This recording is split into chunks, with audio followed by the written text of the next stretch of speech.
Oye País, buenas noches, Oye País, yo soy Rudy González, gracias por su compañía en esta hora. Como cada noche, aquí por Color Visión, analizar temas de interés nacional e internacional, temas que son noticias, nuestros comentarios, las entrevistas. Hoy tengo una entrevista especial con la experta en Derecho Migratorio, Sabet Cruz, la abogada Sabet Cruz, para hablar sobre todo este procedimiento de visas y de la situación de los pasaportes, todo lo que está ocurriendo en ese mundo de la migración. También en esta jornada vamos a hablar del tema de las reformas y el planteamiento del presidente Luis Abinader sobre su futuro y además del tema de lo que la gente percibe sobre las reformas que están en carpeta. Turismo da buenas noticias sobre lo que ha pasado en la primera mitad de este 2024 y lo que se espera para el resto del año. Los feminicidios nos atacan de nuevo y es como una oleada. Hablaremos de feminicidios y también del tema que ha estado de moda en estos días, el tema del asalto a la sucursal del Banco Popular Dominicano y todo lo que esto envuelve. Estos y otros temas lo conversamos después de la pausa. El presidente Luis Abinader pidió al consultor jurídico del Poder Ejecutivo, Antoliano Peralta, quien reveló que el presidente Luis Abinader le pidió preparar el borrador para una reforma a la Constitución de la República. El funcionario palaciego explicó que la reforma se centrará esencialmente en la limitación a la reelección presidencial y la independencia del Ministerio Público. Destacó que uno de los principales objetivos es hacer casi imposible la modificación del artículo 124 de la Carta Magna que regula la reelección presidencial. El vicepresidente ejecutivo de la Fundación Institucionalidad y Justicia, FINJUS, consideró que para reformar la Constitución de la República debe producirse un pacto político para que tenga éxito e instó al presidente Luis Abinader a crear una comisión de juristas para que lidere los aspectos a establecer. Servio Tulio Castaños Guzmán planteó en entrevista en el programa hoy mismo que esa comisión de juristas la coordine el consultor jurídico del Poder Ejecutivo. Con la finalidad de satisfacer las necesidades de libros de texto en todo el país, antes de que inicie el próximo año escolar 2024-2025, más de 12 millones de libros de texto de los niveles pre-kinder, kinder, preprimario y primario en ambos ciclos empezarán a ser distribuidos por el Ministerio de Educación MINER en las 18 regionales educativas del país. Los libros que se estarán distribuyendo corresponden a las asignaturas de lengua española, matemática, ciencias sociales, ciencias de la naturaleza, educación artística, educación física, formación integral humana y religiosa, así como los distintos tomos del nivel inicial.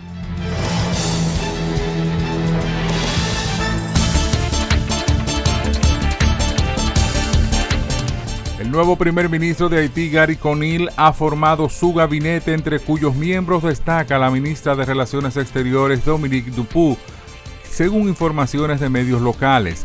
Otros nombres que salieron a relucir según esa información son el del propio Conille, a quien se le designó ministro del Interior, Moïse Jean-Pierre, ministro de Medio Ambiente, Brignolle Jorfield, a cargo del Ministerio de Salud Pública, y Jean-Marc Berthier-Antoine, ministro de Defensa.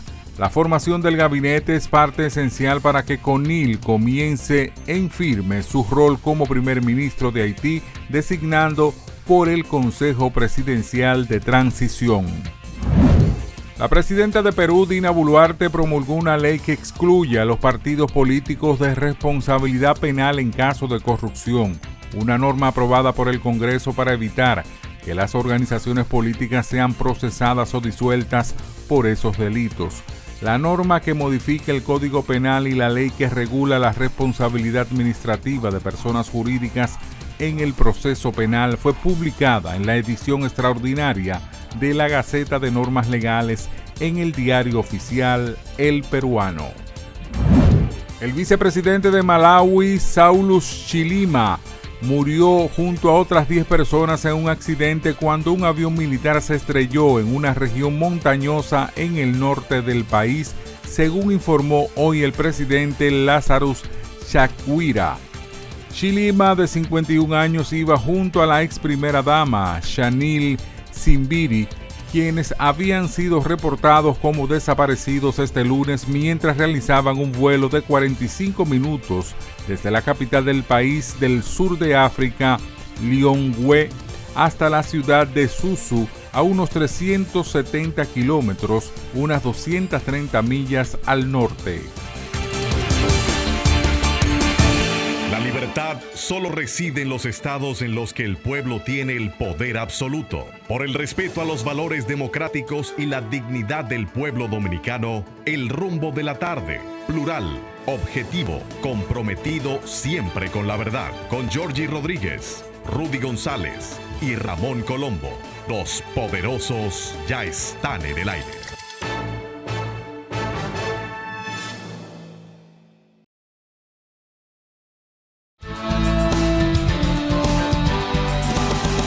El Ministerio de Turismo ha anunciado con bombos y platillos nueva vez de cómo seguimos avanzando en la llegada de turistas a República Dominicana.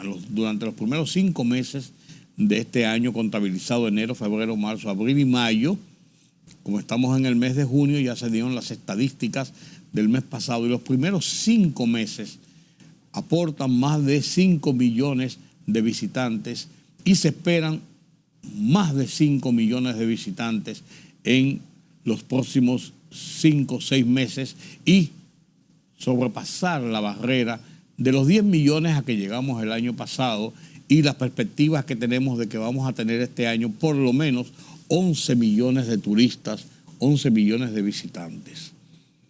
Uno de los puntales principales de la economía dominicana es el turismo, y no cabe dudas de que hemos sido exitosos en el momento crucial de la recuperación de la industria del turismo en República Dominicana, dado el cierre de la pandemia, donde todo pareció comenzar de cero.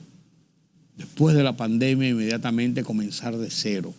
¿Cómo dar confianza a la gente de que viniera al país? ¿Qué ofertábamos? ¿Qué garantías teníamos para esos turistas, para esos extranjeros, de venir a República Dominicana con la seguridad y la confianza de que aquí no contraerían el COVID, de que el país estaba abriendo, que sus ofertas eran de las mejores y buenas, su capacidad habitacional estaba en excelentes condiciones, su conectividad aérea muy buena? Entonces, todos estos factores constituyeron el que República Dominicana se fuera uno de los principales países de recuperación en el mundo del turismo. En América Latina, el número 1.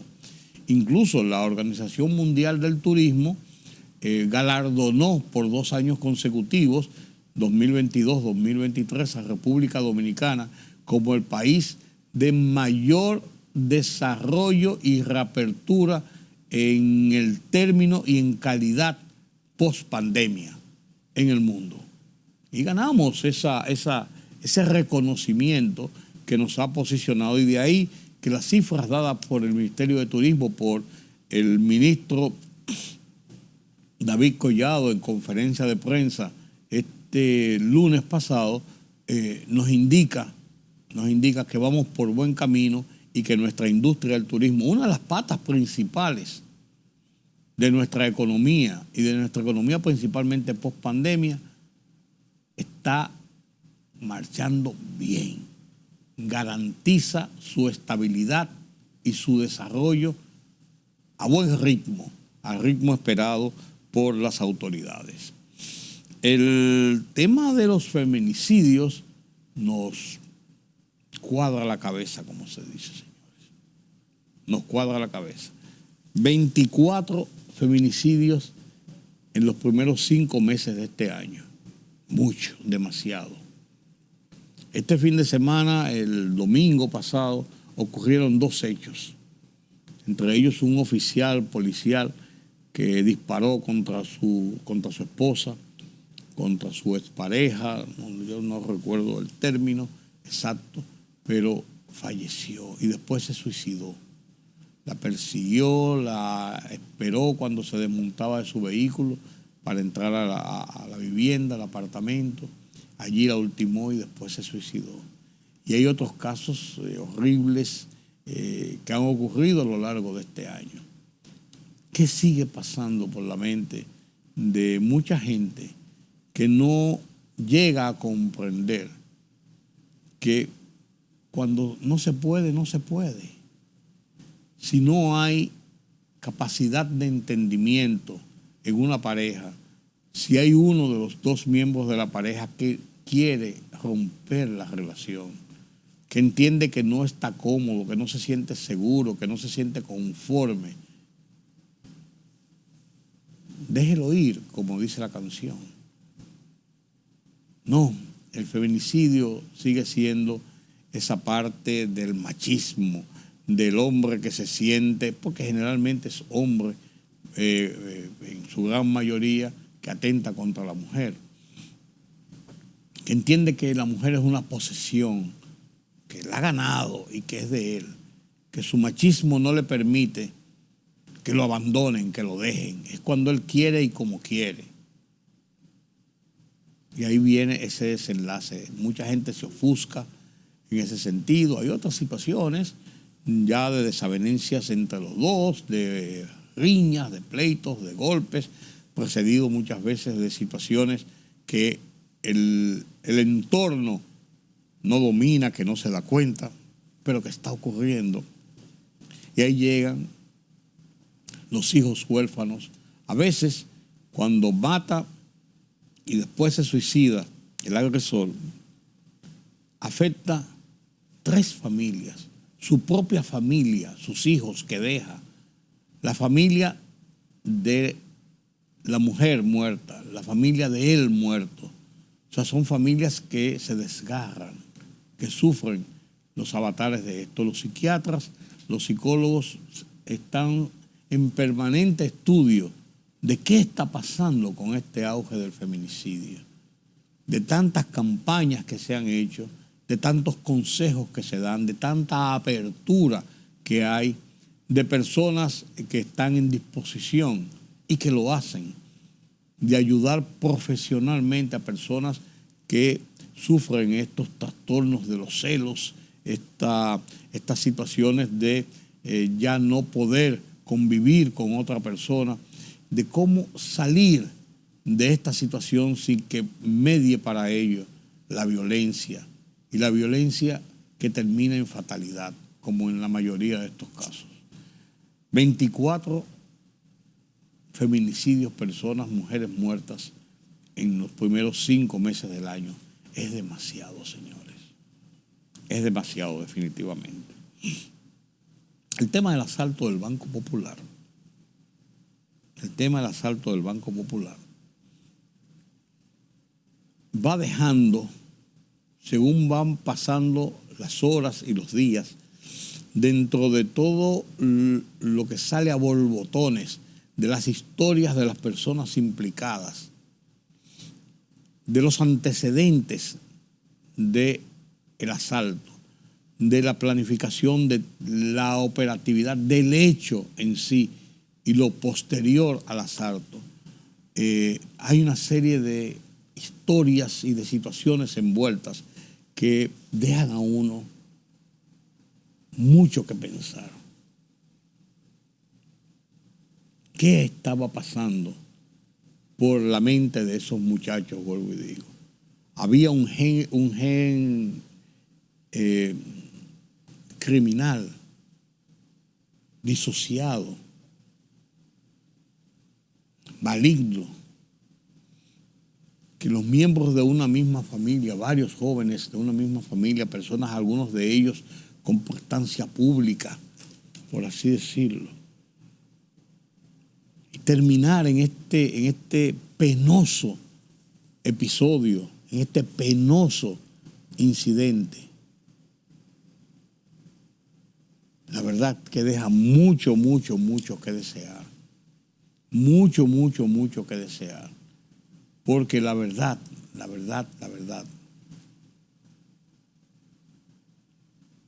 es que si uno se pone a ver lo que se planificó, lo que querían hacer, era una locura. Pensar que podían salir airosos de una acción violenta de esta naturaleza, de un asalto a un banco. La sociedad dominicana no es una sociedad proclive a ver episodios de esta naturaleza de forma frecuente como en otros lugares. Un asalto a un banco es un asalto a un banco en la República Dominicana. Por suerte que no terminó en desgracia en lo interno como ocurrió con el asalto 10 días antes, perdón, en el Banco de Reservas de Santiago, donde hubo varios heridos, entre ellos una persona que falleció posteriormente. Aquí lo más que hubo fue un maquinazo que le habría dado uno de los asaltantes a un empleado. Pero hombres armados, en una acción de esta naturaleza, pudo haber pasado cualquier cosa. Pero es bueno que la sociedad vea esto que pasó, vea los detalles. Suelta un poco el morbo y vea los datos fríos de cómo se pensó en esto, qué solución económica podía ser un asalto para un grupo de jóvenes, de personas, algunos de ellos con algún grado de lógica, de intuición, de inserción dentro de sectores diferentes de la sociedad, de sectores privilegiados incluso.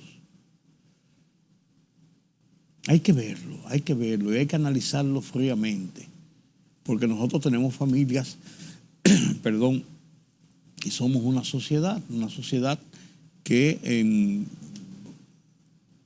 muy cercanos unos de otros. Y cuando viene a ver, alguien conoce todos los elementos de tu familia o de otras familias, porque la sociedad es pequeña, la sociedad dominicana. Y estos episodios, la autoridad tiene que ser drástico en solucionarlos, como ha hecho la policía, porque esto no se puede repetir. No puede ser un laissez-faire. No, eso no importa, es una tontería. Se llevaron $1 millón de pesos, eso no es nada. No, son los hechos y a dónde estos hechos nos llevan muchas veces. Escúcheme que a veces toso un poco, pero estoy saliendo todavía de esto de la influenza. Entonces, viendo todo esto, tenemos que ser pragmáticos y pensar en la acción de nuestras autoridades, por un lado, y por otro lado, qué está llevando a personas de esta naturaleza, o qué puede llevar a personas de esta naturaleza a cometer acciones reñidas con la ley y las buenas costumbres, pero además de eso, de tan alto peligro para ellos, para sus familias y para los demás. Debemos pensar en ello muy seriamente. Perdón. Miren, señores, el tema central de discusión es el tema de las reformas. Una vez concluido el proceso electoral,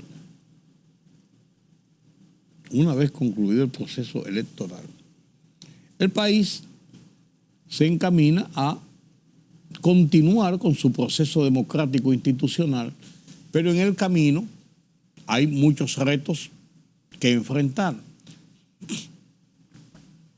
El presidente Luis Abinader, desde sus días de campaña electoral y desde antes, a lo largo de estos 3 años y tantos, casi 4 años que ha gobernado la nación, ha hablado de reformas.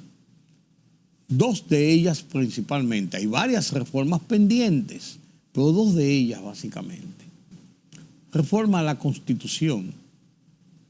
Y se ha hablado de poner unos candados para evitar que algunos grupos, algunas personas por ahí quieran intentar en el futuro modificar la Constitución, principalmente en el tema electoral, en la búsqueda de romper las barreras para tratar de buscar la continuidad en el poder.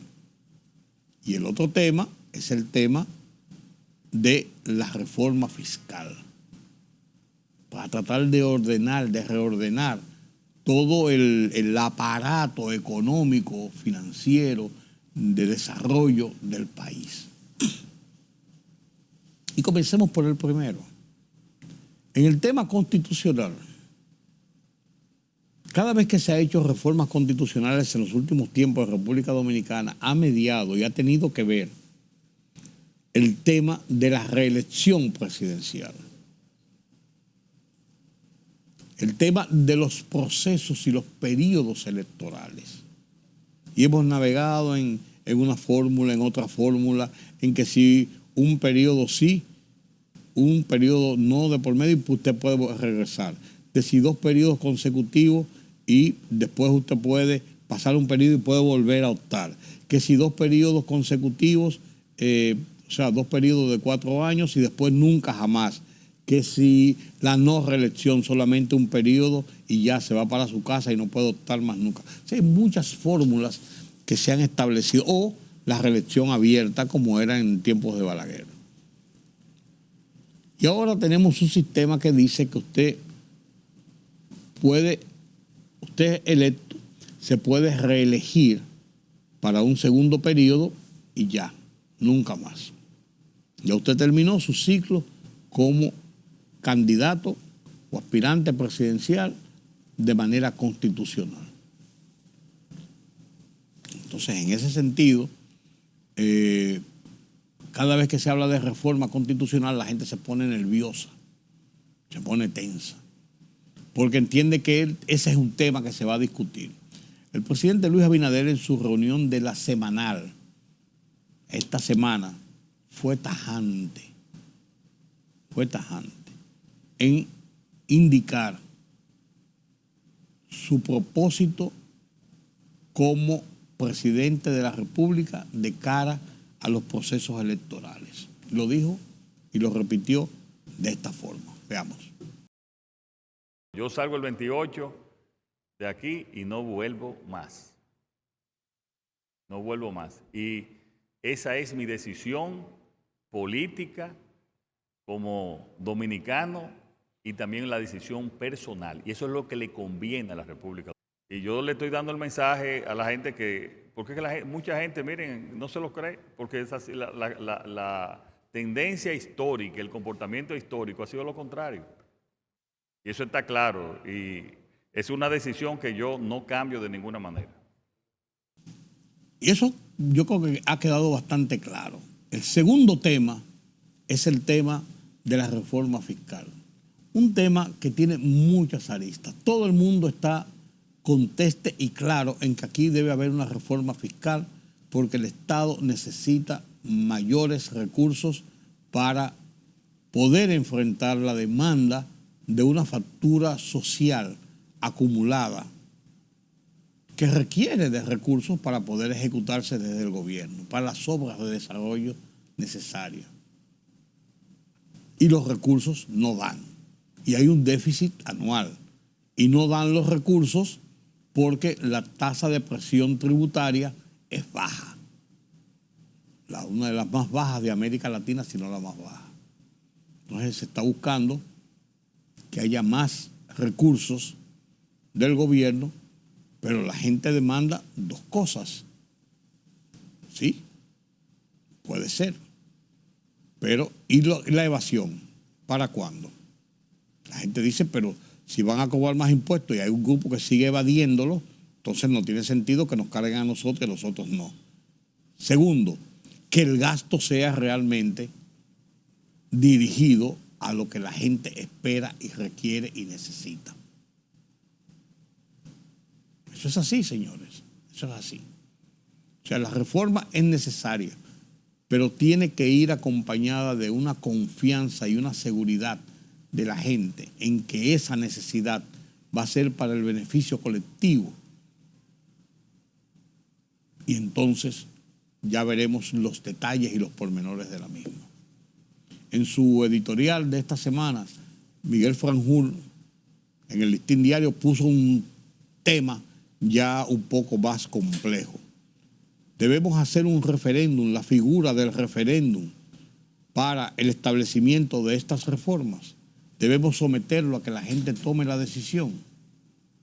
Así lo expresó Miguel Franjul en su editorial de este martes sobre las reformas a la Constitución y la reforma fiscal. Veamos.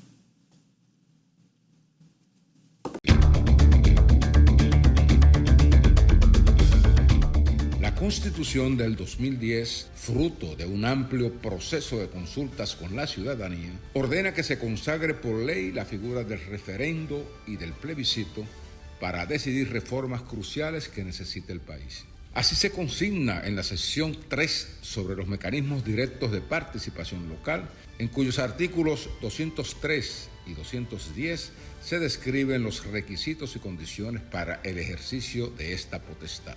El referéndum es un mecanismo de democracia directa, mediante el cual los ciudadanos votan para aprobar o rechazar una propuesta específica de legislación o política de nación. El plebiscito, a su vez, es una consulta a los ciudadanos sobre una cuestión de gran importancia, generalmente de carácter constitucional, territorial o de legitimidad política. 13 países de América Latina disponen de estos mecanismos legales, inclusive hasta para decidir la revocación de mandatos de autoridades electas. El revocatorio no está contemplado en nuestra Constitución.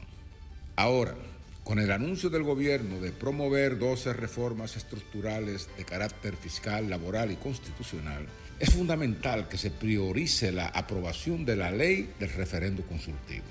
Es imperativo que antes de proceder con cualquier reforma estructural se apruebe esta ley. Una vez establecida, se debe convocar a una consulta nacional al amparo del referendo consultivo para que los ciudadanos decidan sobre las características y alcances de las reformas propuestas. La participación ciudadana en decisiones de tal envergadura no solo fortalece nuestra democracia, sino que también asegura que las reformas reflejen verdaderamente la voluntad del pueblo dominicano. La libertad solo reside en los estados en los que el pueblo tiene el poder absoluto. Por el respeto a los valores democráticos y la dignidad del pueblo dominicano, el rumbo de la tarde, plural, objetivo, comprometido siempre con la verdad. Con Georgie Rodríguez, Rudy González y Ramón Colombo. Los poderosos ya están en el aire.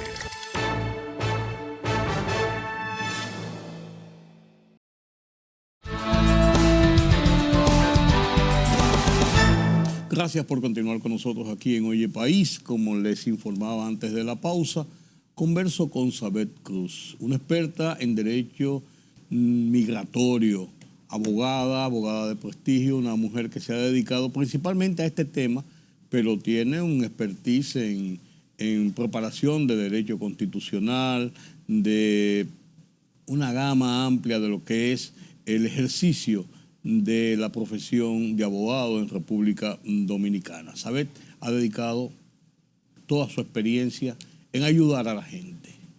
Porque le voy a decir una cosa, a veces cuando uno va al consulado y le dicen a uno, esos papeles no me gustan, usted tiene que volver, o traiga una carta de cuando usted se sentó en la orilla de la puerta de su casa, quién usted vio pasar. Usted dice, pero ¿cómo consigo esto? ¿Y qué significa esto? Entonces ahí está Sabet. Y gente como Sabet que ayuda, te dice, no, las cosas son por aquí, esto tiene sus plazos, esto tiene sus términos, esto tiene sus días. esto tiene incluso sus costos, porque no es lo que ella cobra por su trabajo profesional, sino también que hay costos que hay que pagar para documentación, a la propia embajada, por determinados documentos que hay que entregar y determinados plazos que hay que cumplir.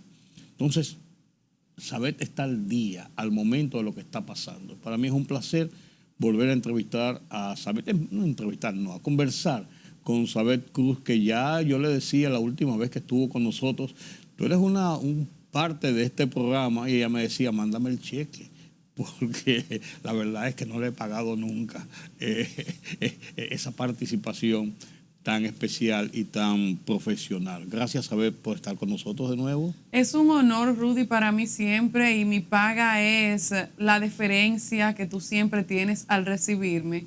Y además, aunque dijiste que no, yo sí me considero tu amiga.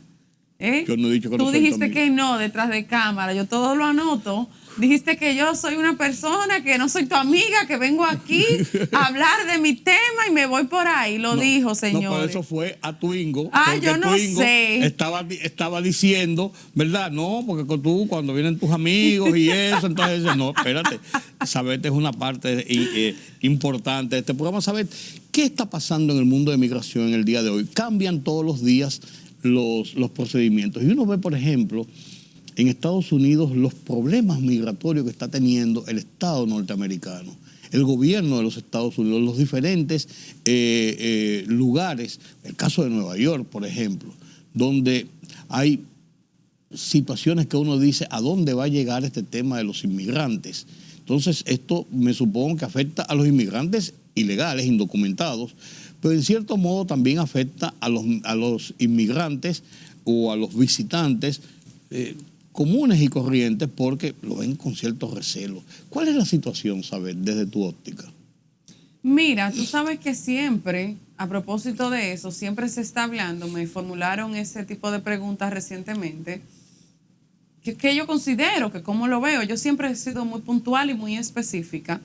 Una situación de ilegalidad no va a generar una situación de legalidad. Si usted está buscando protección, usted no puede inmigrar de manera ilegal o indocumentada en un país, porque naturalmente que ese país cuenta con un ordenamiento jurídico que va a defender su territorio, y que cualquier persona que está en condiciones de ilegalidad en ese territorio está afectando sus intereses. Entonces es algo como que se cae de la mata, como decimos en buen dominicano, que una persona pretenda buscar una protección. Se ha hablado de que ahora, a raíz de un cambio de gobierno, pueden generarse deportaciones masivas, pero es un procedimiento legal que está ahí amparado. Ciertamente, en los Estados Unidos, de manera muy particular, siempre ha imperado la defensa de los inmigrantes, y un grupo fuerte se ha levantado en ese sentido. Sí hay grupos fuertes, pero definitivamente, señores, yo no puedo apoyar que una persona que está ilegal dentro de los Estados Unidos quiera buscar protección, porque usted, antes de aprestarse a ese tipo de práctica, conocía de esos riesgos. Es algo que se ha venido hablando años y años atrás. O sea, que no es un secreto para nadie que una persona que se encuentra indocumentado aquí en República Dominicana, en los Estados Unidos o en cualquier país de que se trate, pues es susceptible de una deportación. Así es. Hay dos problemas en esto. Hay personas que, el caso de los asilos, las personas que buscan asilo y tratan de penetrar a Estados Unidos de manera ilegal, y aquí estoy yo y hay que darme asilo, por una serie de razones. Alegan persecución, temor política por su vida, situación económica extrema y de su familia, y también hay otros casos de personas que han tenido alguna condición que no aplican para entrar a territorio norteamericano de manera legal, quizás para buscar una residencia familiar o una visa de paseo, y entonces vienen los procedimientos legales para ello.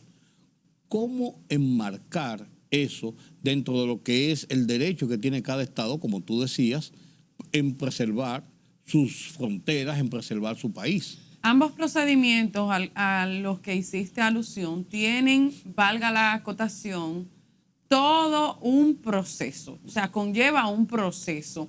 Y, por ejemplo, para esas personas que no aplican o que de alguna manera anteriormente incurrieron en cualquier tipo de inelegibilidad para ingresar de manera habitual y legal en los Estados Unidos, está lo que se denomina popularmente perdón migratorio, que el nombre correcto es un waiver. Se trata de una exención que yo le solicito a un cónsul muchas veces, pero generalmente al Departamento de Estado de los Estados Unidos a través del Servicio de Ciudadanía e Inmigración de los Estados Unidos, y yo tengo que demostrar que yo efectivamente califico, que ya soy una persona que si cometió un error anteriormente ya yo pues me reivindiqué. Por eso pides un perdón. Y por eso estoy solicitando que se me conceda esa exención, que se me levante ese impedimento que me convierte en una persona inelegible. Y entonces en el otro caso también hay un procedimiento donde van a evaluar, porque tú tienes que aportar evidencias de que tú sí calificas para que te acojan y te den esa protección a nivel de asilo que tú estás buscando en ese territorio. Para eso tienes que demostrar cómo te persiguen, o sea, documentalmente hablando, porque todos estos procesos a los que yo acabo de referirme son trámites administrativos. O sea, no es que yo voy a ir a una corte a expresarme, es la documentación del que solicita, que habla de su situación y de su circunstancia. Eso está siendo muy común ahora en los Estados Unidos, principalmente con muchos latinoamericanos, con el tema del asilo y lo que está confrontando el gobierno federal. Hablan de que incluso han colocado al Congreso en una situación incómoda por el costo que tiene todo este tipo de operativos para poder asistir a la cantidad de inmigrantes que están entrando en Estados Unidos. Ese es otro tema. Definitivamente que esa cantidad masiva de inmigrantes... 250,000 solamente en Nueva York. Incluye costos. Tú sabes que esa famosa vuelta de México, que siempre la condenamos desde nuestra perspectiva, le ha traído una serie de debilidades económicas, porque son personas que a veces, tú sabes que estamos hablando de la protección que en sentido general cuenta ese territorio, ese país, pero también hay otro tema, es el tema de los derechos humanos. Esa persona, independientemente de su condición, como bien lo establece también nuestra Carta Magna, nuestra Constitución, es titular de una serie de derechos fundamentales que les son inherentes y de los cuales yo como Estado no puedo ignorar, independientemente de que esa persona esté en condiciones de ilegalidad. Aquí lo vivimos muchísimo, lo vemos a diario con una serie de extranjeros también. Claro. En el Consulado de los Estados Unidos ha dicho en el último mes más o menos, algunas semanas atrás, que la República Dominicana ha disfrutado de ser uno de los países más beneficiados con el otorgamiento de visado y que están poniéndose muy al día con todos estos atrasos que el COVID lo agravó. Definitivamente. El cúmulo venía delegando hacia atrás temas pendientes y el COVID, el cierre por el COVID agravó la situación. ¿Cuál es la situación ahora en el Consulado de los Estados Unidos de cara a las demandas de inmigrantes, pero también a las solicitudes de visa? Mira, ha mejorado muchísimo porque el Departamento de Estado, de cara con las embajadas y consulados de Estados Unidos en los diferentes países, ha trabajado arduamente para mitigar esos retrasos. Y te puedo decir que particularmente en el caso de las peticiones familiares, ya por fin estamos viendo la luz al final del túnel. Por ejemplo, la categoría de petición F2A, que se trata de las esposas y esposos de residentes de los Estados Unidos y sus hijos menores de 21 años de edad, el año pasado sufrió un atraso abismal. La categoría de petición retrasó 2 años de un golpe y todo el mundo estaba en shock, pero es que precisamente veníamos diciéndolo, que fueron 2 años de atraso en ocasión de la pandemia. Eso fue lo que duró la pandemia. Un total de 2 años prácticamente en cuanto a temas consulares, específicamente de cara de la Embajada de Estados Unidos, que aunque la Embajada fue muy diligente junto con el Departamento de Estado para aplicar, como efectivamente aplicó, una serie de excepciones para poder ¿cómo te puedo decir? Trabajar más ágilmente. Por ejemplo, aplicó la excepción de que ya no los dos padres de un menor de 14 años tenían que tener visa para solicitarle de forma automatizada, sin necesidad de entrevista.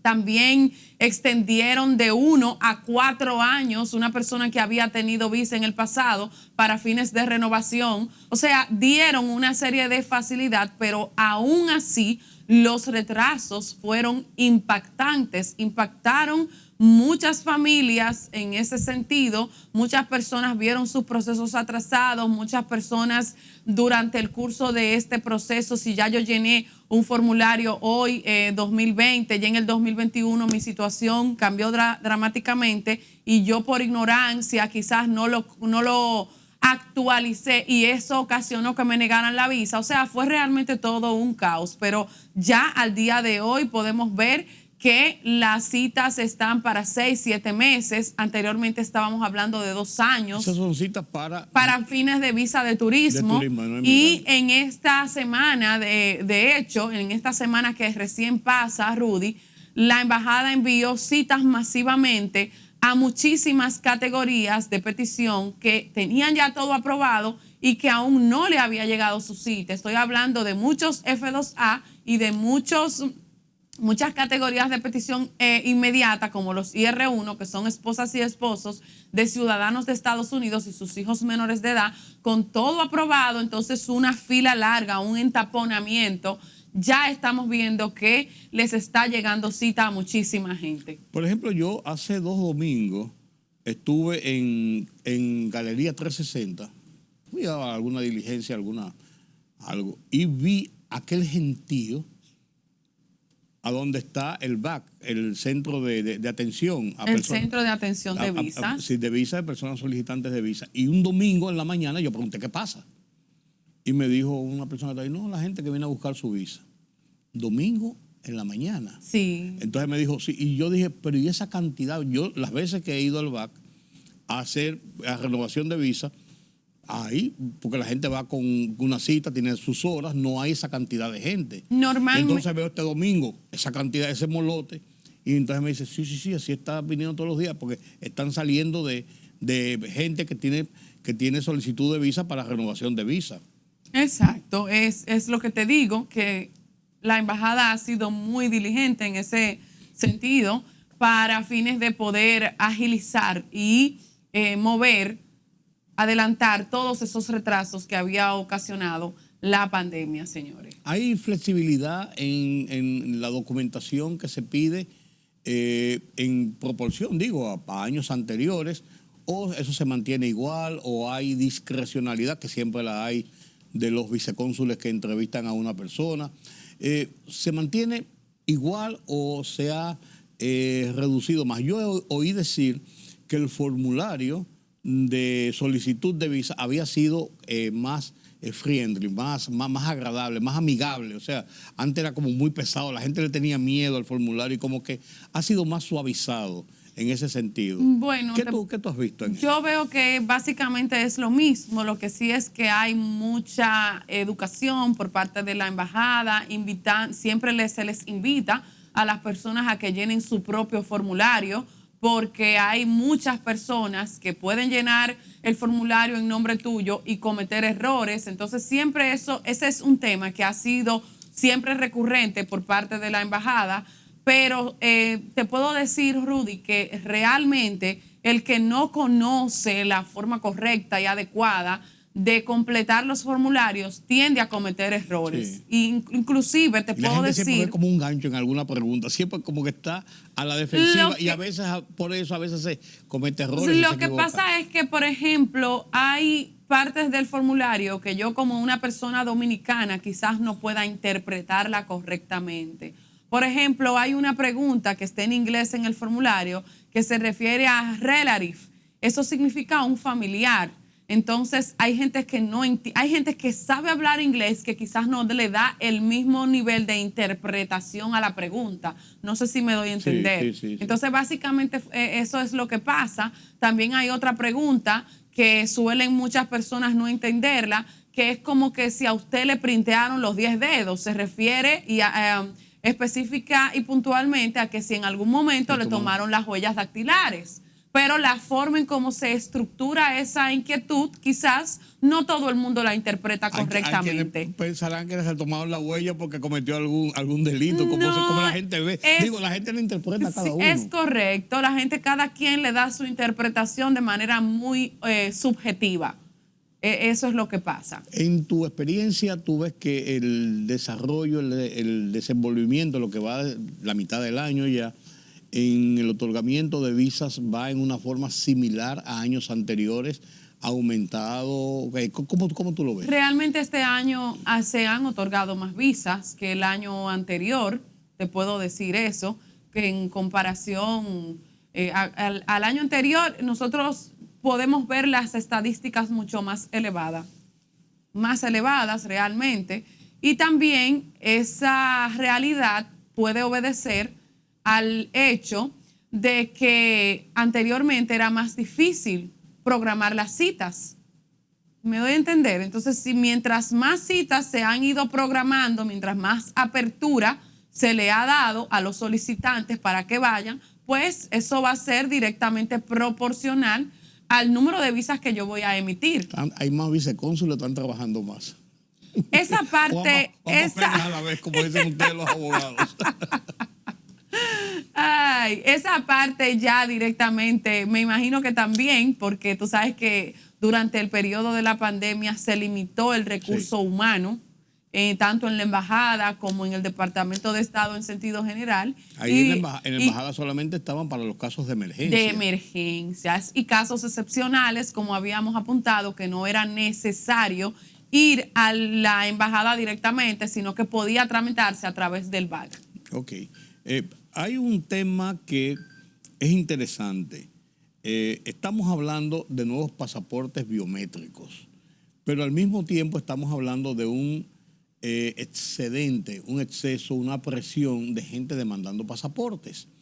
Hay quienes dicen que mucha gente está accediendo a viajar a muchos países donde no se les requieren visados para los dominicanos, pero también de que han visto esa flexibilidad en la Embajada de los Estados Unidos y se han animado a solicitar visas, a buscar renovación de visas, a comenzar trámites de visas quizás ya de forma de inmigrante definitivo. Y eso quizás ha sido parte de esa presión en la búsqueda de pasaportes. Mira, el tema de los pasaportes, indudablemente, puedo yo afirmar, estalló a raíz de la denominada Vuelta de México. Ahí fue que se destapó todo este problema, donde la demanda fue muchísimo más inferior, mucho más elevada que la cantidad de pasaporte que yo podía otorgar. Entonces ahí se vino un colapso conforme a la disponibilidad de libretas que tenía la Dirección General de Pasaportes. Realmente esto de un tiempo para acá ha venido mermando, pero todavía tenemos una debilidad en ese sentido. Recientemente vi en los noticieros y en la prensa que cambiaron a la directora. Yo pienso que puede mejorar todo a partir de ahora, pero hay que esperar porque entiendo que es un problema de disponibilidad de libretas, porque independientemente de lo alta que sea la demanda, esas libretas tienen que estar ahí disponibles para que cuando el usuario, que es un derecho fundamental que tiene de tener una libreta de pasaporte, y se relaciona muy directamente con la libre circulación de la persona, entonces yo pueda decir, voy a pagarte un servicio VIP, pero tú tienes que dármelo. Tú sabes que al principio, Rudy, las personas estaban pagando el servicio VIP y yo te decía como entidad, como Dirección General de Pasaporte, no te puedo dar un servicio VIP, pero ya tú me lo cobraste. Sí, porque el VIP se tenía entendido que es una cosa para pocas horas, es mucho más expedito que esperar 5, 6, 7 días. Exactamente. Y sin embargo, yo conozco también de casos de personas que pagaron VIP y le dijeron, bueno, tú estás en turno de VIP. Sí, yo conozco una vez, ¿y cómo es esto? Y yo digo, bueno, en turno de VIP. En turno Sí, es la verdad. Ay, Rudy. Se está hablando ahora también, Sabet, y yo sé que tu especialidad principal es migración de los Estados Unidos, pero como una experta en derecho migratorio y en este tema, conoces también lo que está pasando. Se habla cada vez más de la posibilidad del levantamiento de la necesidad de visado para entrar a los países Schengen. Schengen, sí, el territorio Schengen, que tiene que ver con algunos de la Unión Europea que se han adherido al convenio Schengen. 27 países, y que una de esos es esos requisitos, precisamente el pasaporte biométrico, que dota de una serie de garantías y de seguridades que no tienen los pasaportes habituales. ¿Tú crees que estamos cerca de esto? Tú, en tu experiencia, ¿qué tú has visto en otros países que han logrado esa excepción de visa para poder entrar a esos países? Bueno, ¿vamos en camino? Ahí tenemos a Colombia y a Venezuela, que es uno de esos países que sus nacionales o ciudadanos no necesitan del visado Schengen para circular de manera libre por ese territorio. Yo siempre lo he visto un poquito difícil desde la perspectiva de que el dominicano siempre tiene esa necesidad y esa sed de inmigrar, y que es algo que está en la mente del ser humano, o sea, del dominicano específicamente, de que si de la única manera que yo voy a progresar y voy a obtener un futuro mejor, porque es un tema hasta psicológico, es yéndome de aquí del país. Así lo dice el reportaje de BBC que se publicó esta semana. ¿Qué decía? Él hablaba de eso precisamente, que el dominicano tiene en su mente irse a vivir fuera. Es un tema así. Inmigrar. Mira, a lo largo de mi carrera profesional, yo descubrí que es un tema psicológico, definitivamente, que yo tengo en mi mente que si no es así, no voy a progresar. Entonces, cuando yo me voy como dominicana, a veces en condiciones de ilegalidad, que me doy cuenta de esta realidad, mira lo que pasó con la Vuelta de México. Sí. Muchísimas personas dijeron, no, esto no fue lo que a mí me vendieron, yo me voy de aquí. Y mucha gente sucumbió, murió, pasó. Exactamente. Entonces, realmente de eso es que se trata, de un tema que está arraigado en la mente de muchos dominicanos y que lo veo difícil porque por esa realidad y también por un tema, ¿cómo te puedo explicar? Que hemos tenido directamente con los españoles, que es parte del territorio Schengen. Yo siempre lo digo abiertamente. La puerta de entrada de los latinos. De los latinos. Yo siempre lo digo abiertamente, Rudy. El consulado español es uno de los consulados que más visas deniega al dominicano. Hay personas que me han criticado por yo pronunciarme en ese sentido, pero bueno, es mi opinión muy particular y también hay que respetármela. Claro que Entonces, sí. Yo lo digo en virtud de que yo trabajo la materia. De hecho, mis oficinas que están en Unicentro Plaza están en el mismo centro de solicitud de visado Schengen y yo veo diariamente las negaciones. Entonces, te puedo decir que no solamente, no con el hecho de que 1, 2, 3 o 4 países se adhieran a querer dar esa facilidad a la República Dominicana es suficiente. No. Tiene que ser un concierto mayor. Tiene que ser un consenso completo. Y de países que reciben muchos inmigrantes. Correctamente. Sí, tiene que primar eso. Y España es el primero. Exactamente. España e Italia son de los primeros. Pero sí, ojalá, quiera Dios, que nosotros los dominicanos disfrutemos de esa facilidad, porque eso evitaría esa cantidad de trámites burocráticos que hay que efectuar para tú poder ingresar a cualquier país de la Unión Europea.